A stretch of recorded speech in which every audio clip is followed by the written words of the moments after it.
ঈমানটা কানে থাকে না, মনে থাকে।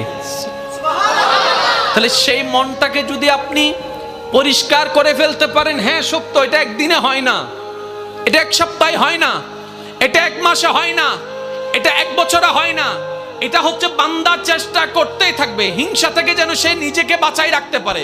মন চাচ্ছে অন্যের বদনাম করতে, সে জিহ্বাকে কামড় দিয়ে রাখবে, দুনিয়া উল্টায় যাক, আমি বদনাম করব না, আমি বদনাম করব না, আমি বদনাম করব না। মন বলছে তাকে মেরে ফাটাই ফেল রাগের কারণে, আপনি বলবেন দুনিয়া উল্টায় যাক, আমি তার গায়ে হাত তুলব না, আমি মাফ করে দিলাম, আমি মাফ করে দিলাম। কেউ একজন এসে বলল অমুক তোর নামে বদনাম করছে, যা যা বিশ্রী কথা বলছে, আপনি মুস্কি হেসে কথাটাকে রিসিভ করে বলবেন আলহামদুলিল্লাহ, আমি তাকে মাফ করে দিয়েছি। এভাবে যখন বান্দা চেষ্টা করতেই আছে, শয়তান আপনাকে হয়তো অন্তর ঘরে, না হয় বন্ধু বান্ধব দিয়ে কিছু কথা আপনাকে কানের মধ্যে পিন দিবে। যেমন কিছু কেউ আপনাকে এসে বলবে যে তুই কি ঠান্ডা হয়ে গেলি, তুই কি হার মেনে গেলি, তুই কি পরাজিত